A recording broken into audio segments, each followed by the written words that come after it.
Hello students, आज के इस चैप्टर 7 के लेक्चर नंबर 20 में हम नेक्स्ट टॉपिक देखते हैं आगे। सॉल्युबिलिटी इक्विलिब्रिया और स्पैरिंगली सॉल्युबल सॉल्ट। मतलब पहले हमें इस टॉपिक में सॉल्युबिलिटी टर्म को समझना है।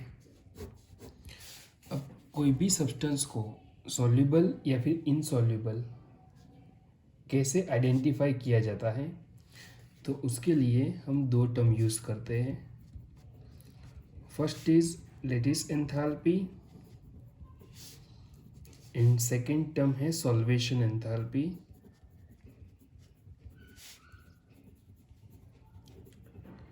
लेटिस एंथैल्पी का मीनिंग क्या होता है? तो ये one type of attractive force है between ion, that is the attractive force जो आयंस के बीच में लगता है। एंड सॉल्वेशन एंथैल्पी क्या है? तो ये एनर्जी है जब आयन एंड सॉल्वेंट के बीच में इंटरेक्शन होता है। जैसे आप NaCl को वाटर में डालते हो तो सोडियम एंड वाटर के मॉलिक्यूल के बीच में इंटरेक्शन होता है, तो जो एनर्जी रिलीज होती है उसको हम कहते हैं सॉल्वेशन एनर्जी। हमारे पास सॉल्वेशन एनर्जी ज़्यादा होनी चाहिए जो एट्रैक्टिव फोर्स को ब्रेक कर सके।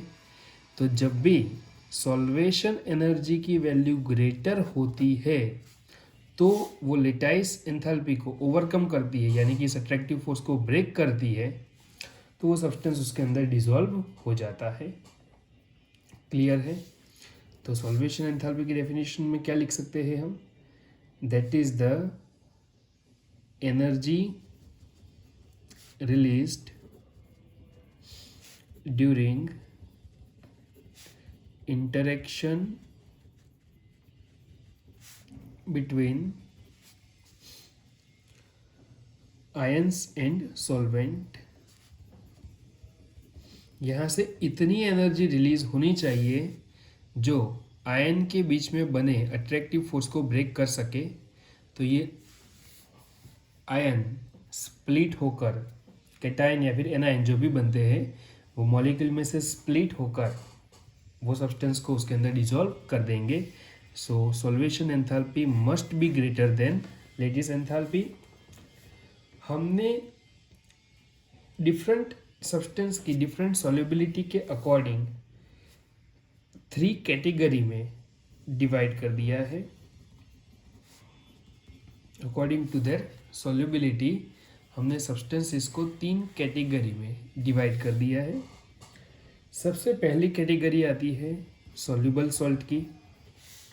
सॉल्युबल उसे कहते हैं, सॉल्युबल यानी कि अच्छे से डिसॉल्व हो जाए, वो उसे कहते हैं जब सॉल्यूशन की सॉल्युबिलिटी 0.1 मोलार से हायर रहती हो। 0.1 मोलार से हायर सॉल्युबिलिटी, हायर कंसंट्रेशन रहता है, तो उन सभी सब्सटेंस को हम सॉल्युबल सब्सटेंसेस कंसीडर करते हैं। दूसरी कैटेगरी है स्लाइटली सॉल्युबल की।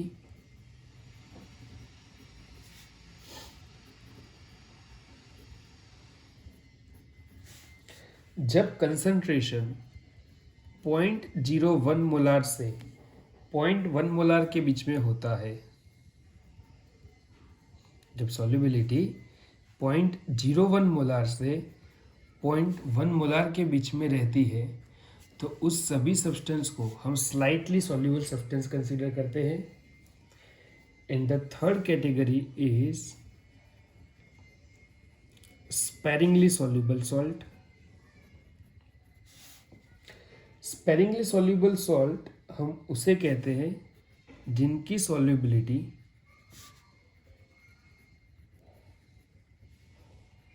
यानी कि उसका कंसंट्रेशन 0.01 मोलार से कम हो।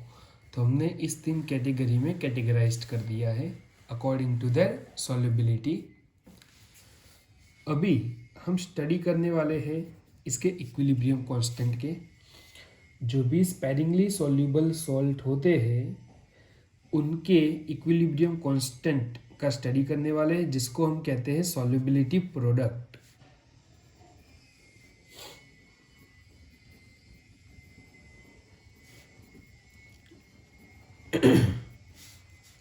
सॉल्युबिलिटी प्रोडक्ट, इसीलिए इसको हम KSP से रिप्रेजेंट करते हैं। ये भी एक इक्विलिब्रियम कांस्टेंट ही है जो स्पैरिंगली सॉल्युबल सॉल्ट के केस में हम अप्लाई करते हैं। अब KSP को कैसे फाइंड या कैसे डिनोट किया जाता है तो वो समझने के लिए मैं दो एग्जाम्पल ले लेता हूँ। पहला एग्जाम्पल, हम AgCl को वाटर के अंदर डिसोसिएट करते हैं। सिल्वर क्लोराइड को वाटर में डिसोसिएट करने से वो दो आयन का फॉर्मेशन करेगा, Ag+ and Cl-।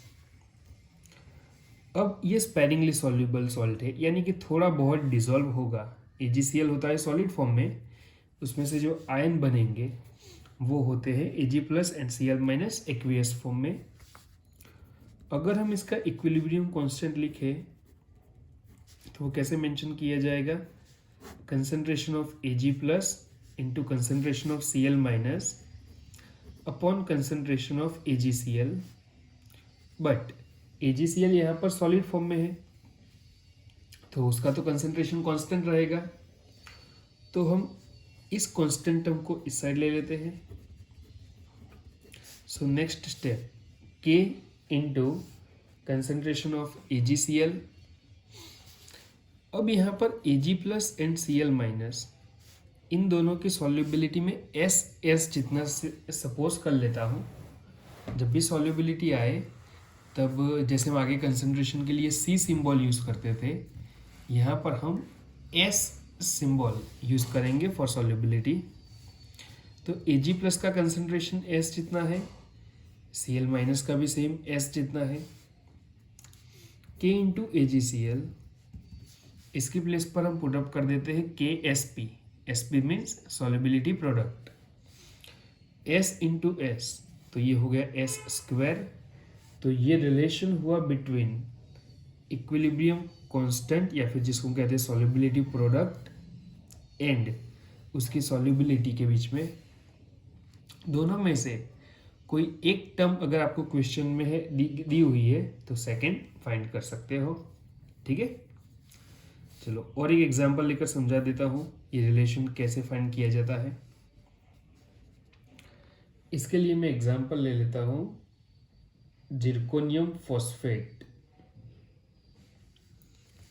Zr3PO4 twice. ठीक है, तो पहले आपको क्या करने का, तो जो भी स्पैरिंगली सॉल्युबल सॉल्ट दिया है उसको वाटर में डिसोसिएट करने से जो आयन फॉर्म होते हैं उसको मेंशन कर देने के।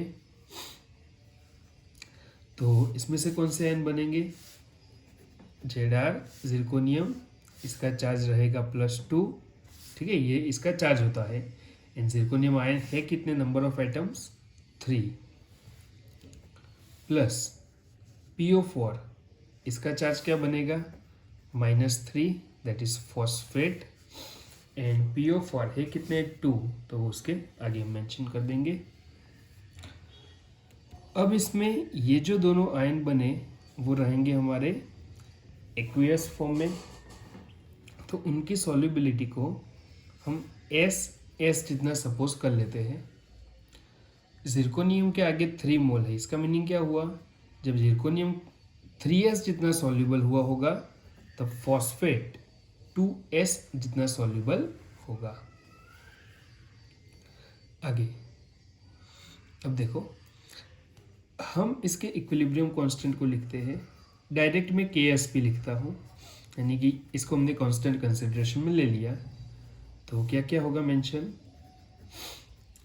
Zr+2 पावर 3, PO4 -3 फॉस्फेट, इसका पावर 2। ठीक है, आगे जो नंबर है वो उसके पावर में मेंशन करते हैं हम।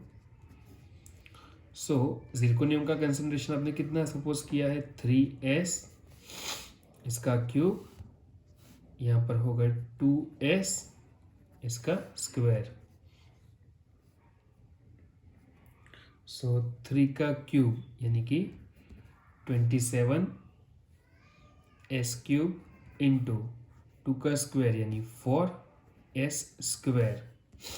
27 इंटू 4 तो 108S⁵, that is the KSP and S के बीच का रिलेशन है ये, ठीक है। तो आपको इस तरह के क्वेश्चंस पूछ सकते हैं।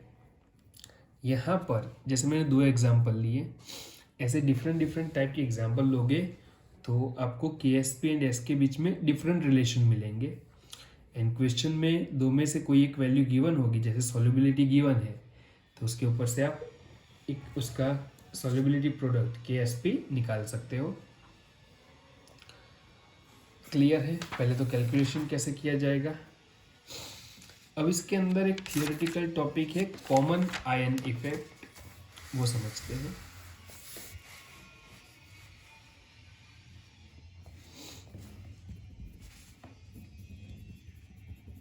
जैसे आगे हमने कॉमन आयन इफेक्ट समझा था, सेम तरीके से यहाँ पर अप्लाई करना है कॉमन आयन इफेक्ट। मान लो कि मैं एक सॉल्ट ले लेता हूँ, सोडियम क्लोराइड NaCl, कि जो नॉर्मल रूम टेम्परेचर पे सॉलिड फॉर्म में होता है, उसके क्रिस्टल्स होते हैं। जब हम इसको वाटर के अंदर डिसोसिएट करेंगे तो वो अपने आयन फॉर्मेशन करेगा Na+ एंड Cl- आयन, ठीक है, sodium and chloride.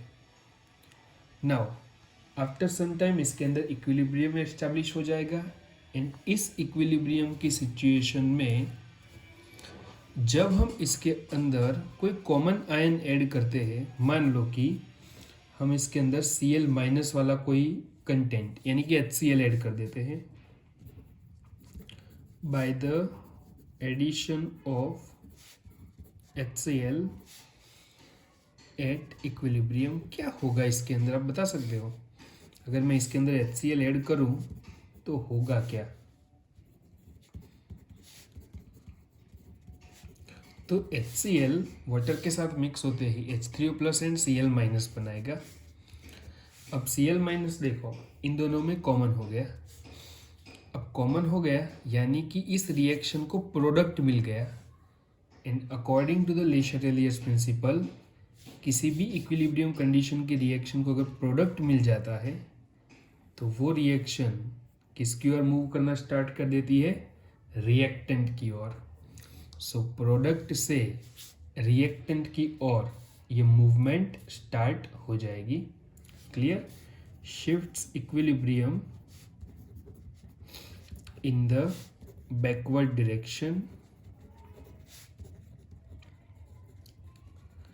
and so more NaCl will be obtained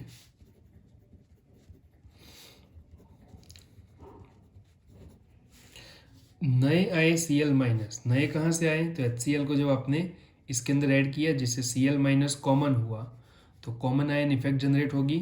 Cl- Na+ के साथ कंबाइन होकर NaCl सॉलिड बनाना स्टार्ट कर देगा, यानी कि सॉल्यूशन के अंदर सॉलिड पार्ट अभी इंक्रीज होता जाएगा अकॉर्डिंग टू द ले शैटेलियर्स प्रिंसिपल। एंड मोर NaCl हमें यहाँ पर मिलता रहेगा। क्लियर है?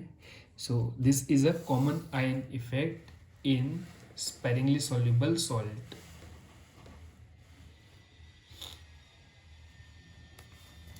ये जो कंसेप्ट है वो हम स्पेरिंगली सॉल्युबल सॉल्ट जैसे कि AgCl है उसके ऊपर भी अप्लाई कर सकते हैं। AgCl क्या आयन प्रोवाइड करेगा? Ag+ Cl-, ठीक है। अभी इसके अंदर कोई कॉमन आयन मतलब HCl ऐड कर दो तो Cl फिर से AgCl का फॉर्मेशन करना स्टार्ट कर देगा। तो ये होती है कॉमन आयन इफेक्ट। जो प्रेसिपिटेट है, सॉलिड सब्सटेंस है, वो सॉल्यूशन के अंदर इंक्रीज होते जाएंगे। Next topic, applications of solubility product. देखो लास्ट पेज में आपको टेक्स्ट बुक के अंदर लास्ट के 1-2 पेज में सब कुछ मिक्स करके दे दिया है, तो उसको मैं प्रॉपरली अलग अलग करके समझा देता हूँ, ठीक है। एप्लीकेशंस ऑफ सॉल्युबिलिटी प्रोडक्ट, तो यहाँ पर हम जो समझे KSP, उसका यूज़ कहाँ पर कर सकते हैं? तो सबसे पहला यूज़ क्या समझ में आया? तो वो है कैलकुलेशन ऑफ सॉल्युबिलिटी। अगर आपको सॉल्युबिलिटी प्रोडक्ट यानी कि KSP मिल जाता है किसी भी सॉल्यूशन के लिए, तो उस सॉल्यूशन की सॉल्युबिलिटी क्या होगी वो फाइंड कर सकते हो by the relation of KSP with S। ठीक है, हर एक सब्सटेंस को देखकर एक डिफरेंट रिलेशन बनाओगे एंड उसके अकॉर्डिंग दोनों में से कोई भी एक टर्म आपके पास है तो सेकंड कैलकुलेट कर सकते हो। दूसरा यूज हम कर सकते हैं predicting the precipitation of a salt.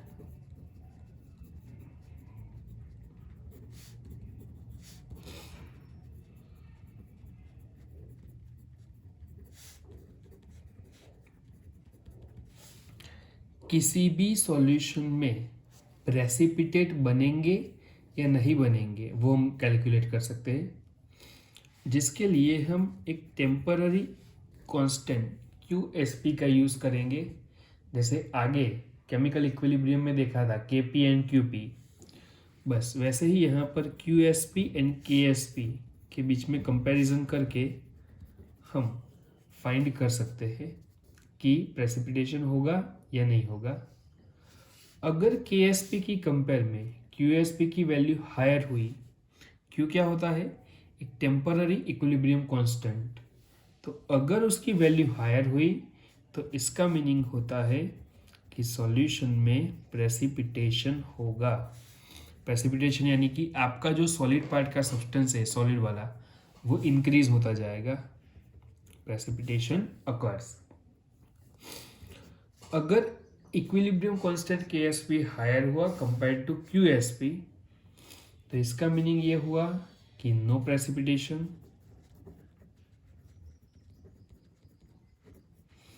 And अगर इन दोनों की वैल्यू इक्वल आती है QSP is equal to KSP, तो QSP is equal to KSP, तो समझ लेने का कि रिएक्शन किस सिचुएशन में है, तो वहां पर इक्विलिब्रियम एस्टेब्लिश हुआ है। क्लियर? अब लास्ट एक पैटर्न दिया है टेक्स्ट बुक में, उसको करने की रिक्वायरमेंट नहीं है। आप लास्ट की जो थियरी है उसमें जितने मैंने पॉइंट बताए उतने उस वे में कंप्लीट कर दोगे। ठीक है, चलो अभी आगे नेक्स्ट इसका रिलेटेड 2-3 न्यूमेरिकल हैं वो करते हैं। पहला न्यूमेरिकल है एग्जाम्पल नंबर 25 हो गया था, यस 25 हो गया था। सी 26 number, see the question, calculate the solubility यानी कि S फाइंड करना है। किस केस में? तो सब्सटेंस दिया है A2X3 इन प्योर वाटर, इसको वाटर में ऐड करेंगे तो कौन सा आयन बनाएगा? A, इसका चार्ज +3, X इसका चार्ज -2। ठीक है, A कितने हैं? 2, तो यहाँ पर 2। X कितने हैं? 3, तो 2A + 3 + 3X - 2, 2S 3S। Clear? इसकी सॉल्युबिलिटी इतनी रहेगी। सो KSP रिएक्शन का क्या होगा? पहले हम रिलेशन फाइंड करेंगे फिर वैल्यू यूज करते हैं। Concentration of A + 3 power 2, concentration of X - 2 power 3। Clear? KSP आपको क्वेश्चन में दिया हुआ है 1 × 1 × 10⁻23। A + 3 की सॉल्युबिलिटी 2S जितनी, इसका square 3S cube, 4S square into 27S power 5। 3 का cube 27, S power 3, 27 × 4 108 s power 5, clear है। So 1.1 into 10 power minus 23, so s power 5 is equal to 1.1 into 10 power minus 23, 108 division में। अभी आप divide करो 1.1 को 108 से, तो आपका आंसर आएगा समथिंग 0.01। अब उसको यूज़ कर लेते हैं, तो ये हो जाएगा 1 इंटू 10 पावर माइनस 25, ठीक है। तो जहाँ पर भी ऐसे दिया होगा ना एस पावर 5 या एस पावर 6, तो यहाँ पर आपकी सॉल्व हो सके ऐसे ही वैल्यू ही आएगी। तो सामने ले जाए तो डिवाइड बाय 5 होगी टर्म पावर, तो हो जाएगा 10 पावर माइनस 5, ठीक है। सो द सॉल्युबिलिटी इज, ये बताए ना, एस पावर 5 अपोजिट साइड जाएगा तो इसके पावर में 1/5। चलो एक स्टेप कर देता हूँ, 10 पावर माइनस 25 यहाँ पर 1/5, तो अप्रोक्सीमेट क्या आएगी 10 पावर माइनस 5 मोलर। देखो ऐसे केस में अगर आपकी वैल्यू आगे की कोई ऐसे ऑकवर्ड आती है और इसका ऐसे पावर निकालना डिफिकल्ट होता है, तो उसको नियरली इक्वल टू करके आप सिर्फ पावर का कैलकुलेशन कर दोगे तो भी इसमें चलेगा, ठीक है। नेक्स्ट 27 नंबर,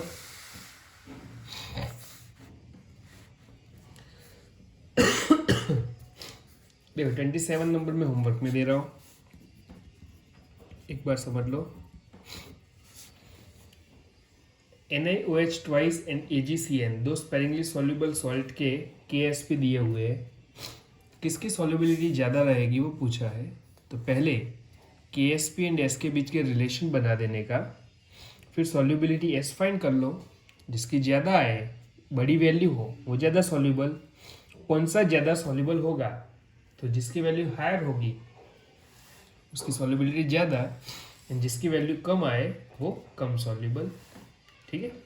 तो वो एक 27 नंबर होमवर्क में कर लोगे। लास्ट 28,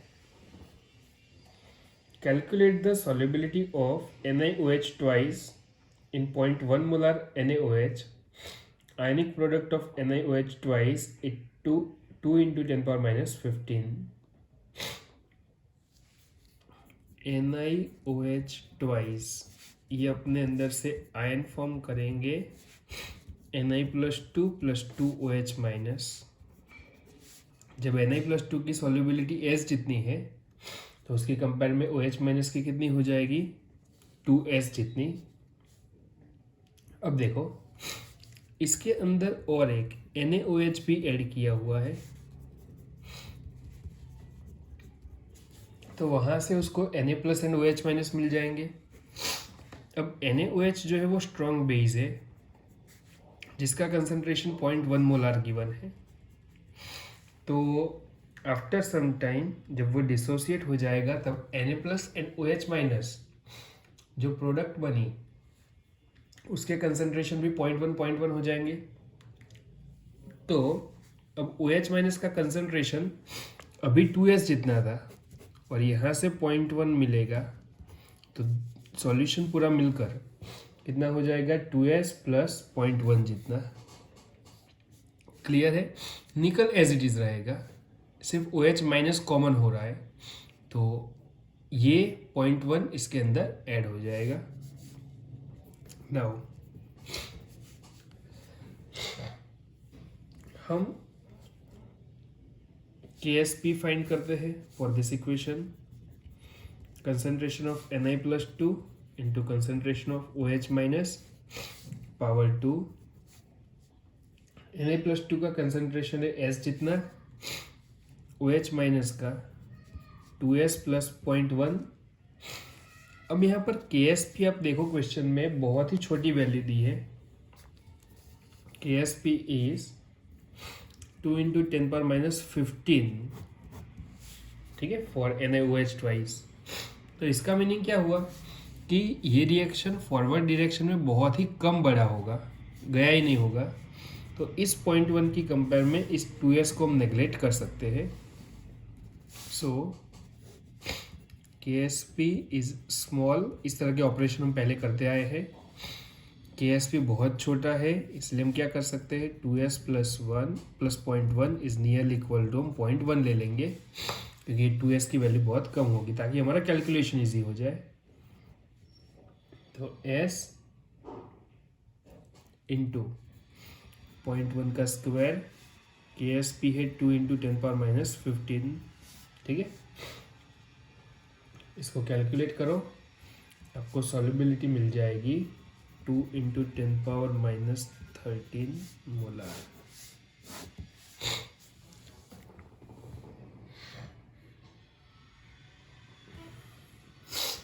चलो क्लियर है यहाँ तक। अब स्टार्ट करते हैं एक्सरसाइज के क्वेश्चन। एक्सरसाइज में कौन से क्वेश्चंस, तो केमिकल इक्विलिब्रियम हम कंप्लीट कर चुके हैं, आयोनिक इक्विलिब्रियम से स्टार्ट करेंगे। 34 तक कंप्लीट हो चुका है। सो आगे एक्सरसाइज में 35 नंबर से सीधा 35 number, what is meant by the conjugate acid base pair? Find the conjugate acid base for the following species. Species given है HNO2 CN minus,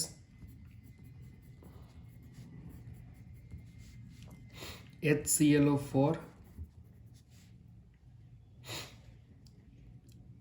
F minus OH minus CO3 minus 2 and S minus 2, and find करना है conjugate acid base pair. मतलब acid है तो base निकालना है, base है तो एसिड फाइंड करना है, ठीक है। अब कंजुगेट वर्ड हम किसके लिए यूज करते थे, तो विच डिफर बाय अ प्रोटॉन, जिसमें H प्लस का वेरिएशन हो, ठीक है, उसको हम उसका कंजुगेट एसिड बेस पेयर कहते हैं।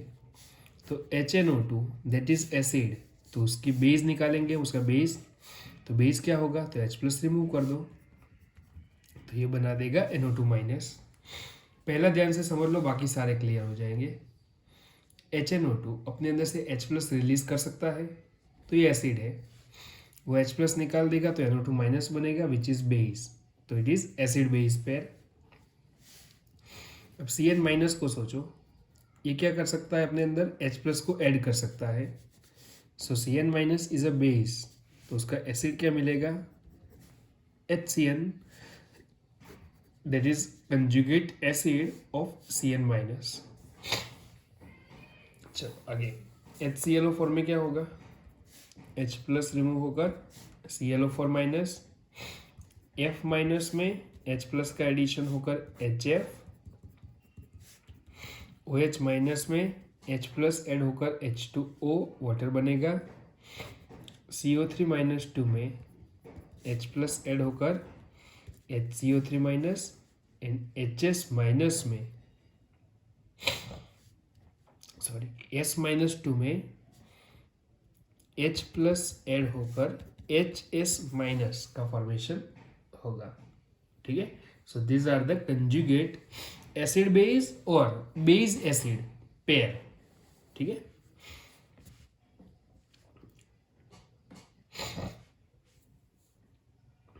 Next 36, which of the following are Lewis acid. Lewis acid find करने हैं, आपको दिए हैं H2O BF3 H plus NH4 plus. तो ल्यूइस एसिड किसे कहते हैं, जो इलेक्ट्रॉन डेफिशिएंट हो। तो अगर आप वाटर का स्ट्रक्चर ड्रॉ करोगे तो इसके ऊपर तो एक्सेस इलेक्ट्रॉन होते हैं, इसीलिए ये ल्यूइस एसिड नहीं, ल्यूइस बेस की तरह काम करता है, ठीक है। जो इलेक्ट्रॉन रिच है they are Lewis base, and जिसमें इलेक्ट्रॉन की डेफिशिएंसी है दे आर ल्यूइस एसिड। तो BF3 ल्यूइस एसिड में आएगा, H प्लस भी ल्यूइस एसिड में, एंड NH4 प्लस ये भी आएगा ल्यूइस एसिड में। क्लियर है। जो इलेक्ट्रॉन रिच है वो लुईस बेस, जो इलेक्ट्रॉन डेफिशिएंट है they are Lewis acid. 7.37, 38, 39 and 40 ये conjugate acid base and Lewis acid base, मतलब 35, 36 नंबर जो करा है उसके बेस पर ही है। ठीक है, तो इतना होमवर्क में करोगे। हम आगे 41 नंबर से कंटिन्यू करते हैं। ठीक है, तो जो भी इजी थियोरेटिकल क्वेश्चन या फिर सेम टाइप के क्वेश्चन आएंगे वो मैं आपको होमवर्क में देता रहूँगा। 41. The concentration of hydrogen ion in a sample, H plus का कंसंट्रेशन दिया है 3.8 into 10⁻³ molar. What is it's pH? PH find करनी है। ठीक है, अब देखो इसका क्या रिलेशन था, negative logarithm of concentration of H plus ion pH find करने के लिए, तो ये भी सिखाया ही हुआ है। Negative log of 3.8 into 10⁻³, so log 3.8 multiplication है तो हो जाएगा एडिशन लॉग 10⁻³ 38 का जीरो में लॉग देखो तो वो है 0.5798 -3, कैलकुलेट करोगे तो आंसर आएगा -2.42, माइनस माइनस प्लस, तो पीएच मिल जाएगी 2.42। डन। तो आगे के कई सारे क्वेश्चंस इजी है जो फटाफट आपसे सॉल्व हो जाएंगे। क्लियर है 41 नंबर। 42 नंबर देखो, the pH of a sample of vinegar is 3.76. Calculate the concentration of hydrogen ion. इसका उल्टा करना है, pH गिवन है, H प्लस का कंसंट्रेशन फाइंड करना है, तो एंटीलॉग वाले पैटर्न से करोगे, फॉर्मूला यही यूज होगा। तो 42 नंबर होमवर्क में मैं सिर्फ इसका आंसर बता देता हूँ, यही सेम फॉर्मूला यूज करना है, सिर्फ रिवर्स टर्म पूछी है। तो H प्लस का कंसंट्रेशन मिलेगा 1.74 इंटू 10⁻⁴ मोलार। ठीक है, तो एक बार सॉल्व करके चेक कर लोगे कि आपका यही आंसर आ रहा है। Next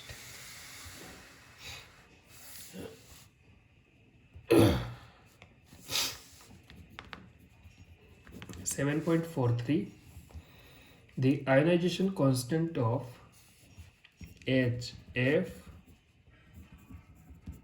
HCOOH, HCN at 298 kelvin R। देखो आयोनाइजेशन कांस्टेंट इन सब का दिया हुआ है, तो ये सब है एसिड, तो इसके आयोनाइजेशन कांस्टेंट को हम Ka से रिप्रेजेंट करेंगे।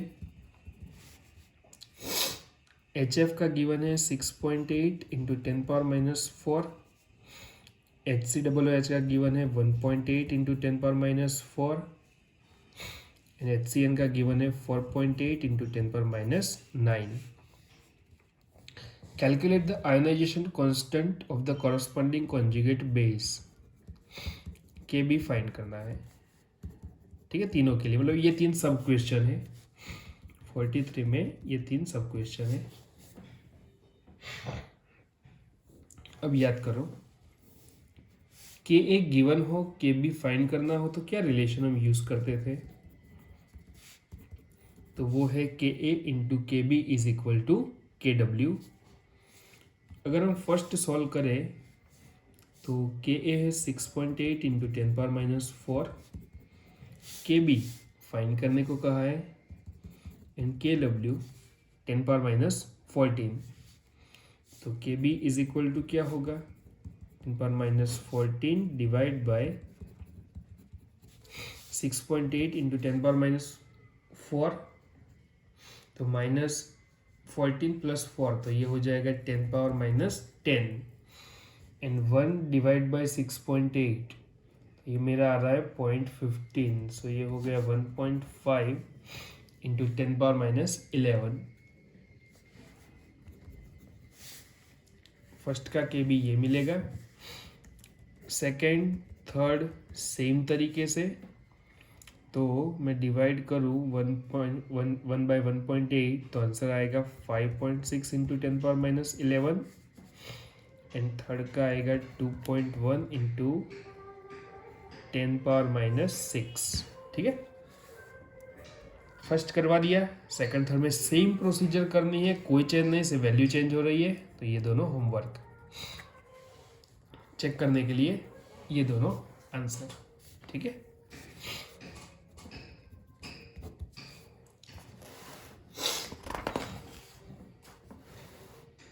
$44 number. The ionization constant of phenol is 1 into 10⁻10 molar. Ionization constant of phenol. Phenol is actually acidic in nature. Phenol का फॉर्मूला होता है C6H5OH, जो एसिडिक नेचर में होता है, इसलिए उसके दिए गए कांस्टेंट को Ka से रिप्रेजेंट कर देते हैं। What is the concentration of finite ion in 0.05 molar solution of phenol? जब कंसंट्रेशन 0.05 मोलर होगा तो what is the concentration of finite ion in 0.05 molar solution of phenol? Phenol में उसके आयन का कंसंट्रेशन फाइंड करना है। What will be its degree of ionization if solution is also 0.1 molar in sodium phenate? और दूसरा degree of ionisation यानी कि alpha find करना है। इसको सॉल्व करते हैं।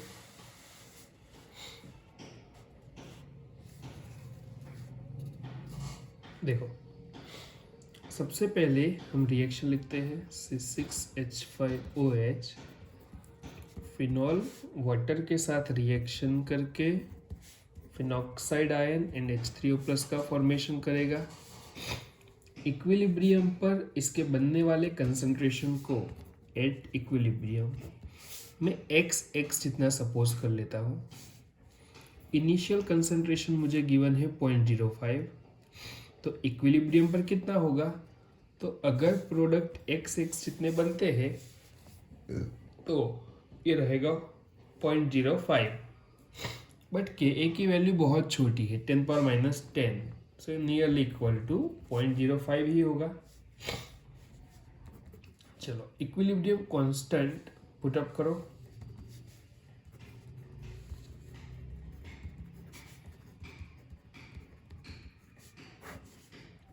क्लियर है ये स्टेप? रिएक्शन का कांस्टेंट लिख लिया, सारी वैल्यू पुट अप कर देते हैं।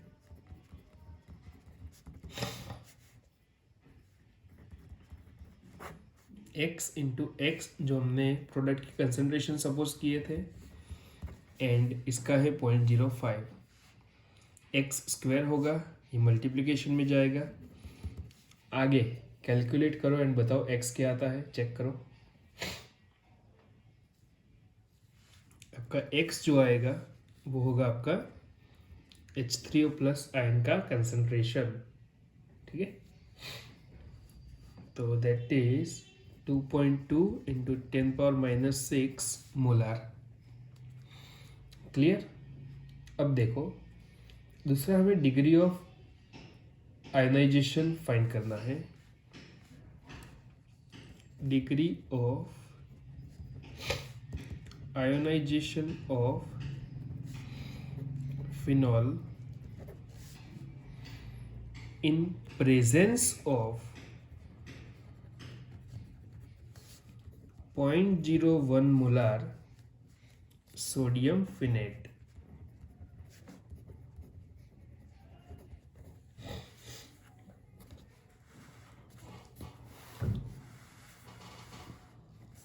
देखो C6H5ON है, ये है सोडियम फिनेट, इसमें से आयन बनेगा C6H5O- Na+, इसका कंसंट्रेशन 0.01 है, तो ये भी हमारा कितना बनेगा 0.01। ये स्ट्रॉन्ग सॉल्ट टाइप का है। अब दूसरा है हमारे पास फिनॉल। फिनॉल को जब हम वाटर के अंदर ऐड करते हैं तो वो अपने अंदर से भी फिनेटायन एंड H3O+ को लिबरेट करता है। हमें क्वेश्चन में इसका इनिशियल कंसंट्रेशन दिया हुआ है 0.05। इनिशियली प्रोडक्ट कुछ नहीं रहेगी। आफ्टर सम टाइम हम सपोज कर लेते हैं कि ये 0.05 अल्फा जितने होंगे। Alpha is actually degree of dissociation, कि ये कितना डिसोसिएट होगा, तो अल्फा जितना। हम जो सी अल्फा मेंशन करते हैं ना, वो सी हमें यहाँ पर गिवन है। तो फिनॉल कितना रहेगा 0.05 माइनस 0.05 अल्फा जितना। अब हम इसके आयोनाइजेशन कांस्टेंट को लिखते हैं C6H5O-। इसका कंसंट्रेशन कितना रहेगा, तो इन दोनों के एडिशन का जितना 0.05 अल्फा प्लस 0.01। बट अल्फा की वैल्यू बहुत छोटी होगी, इसीलिए हम इसको नेग्लेक्ट कर देते हैं कंपेयर टू 0.01। तो फिनॉक्साइड आयन का कंसंट्रेशन कितना रहेगा, सिर्फ 0.01, क्योंकि 0.01 की कंपेयर में ये वैल्यू बहुत छोटी हो जाएगी, क्योंकि हमारा K बहुत लोअर है। H3O+ का कंसंट्रेशन एज इट इज रखते हैं 0.05 अल्फा जितना अपॉन C6H5OH, यानी कि नीचे भी आ जाएगा 0.05। ठीक है, ये होता क्या है 0.05 into 1 minus alpha, but 1 minus alpha is nearly equal to हम 1 ले लेते हैं, तो नीचे की टर्म में भी क्या रहेगा ओनली 0.05। सो 0.05 कट के ए, ये हमें क्वेश्चन में गिवन है 1 इंटू 10⁻⁻10, ठीक है, is equal to 0.01 into alpha. So alpha is equal to क्या हुआ 10⁻⁻2 प्लस 2, सो 1.1 इंटू 10⁻⁸ क्लियर है। तो ये मिल जाएगा आपको इसका डिग्री ऑफ डिसोसिएशन। ठीक है, चलिए आज यहाँ तक रखते हैं, नेक्स्ट लेक्चर से 45 से आगे कंटिन्यू करेंगे। ठीक है, देखो आपको अगर पहले से ट्राई करने हैं तो मैं कुछ क्वेश्चन बता देता हूँ जो बहुत इजी आप ट्राई कर सकते हो, नोट करो। 46, 47, 48, 49, इवन 50, 51, बस इतने ट्राई करके रखना। एंड 56 भी बहुत इजी है, तो इतने ट्राई करके रखोगे। ठीक है, चलो बाय।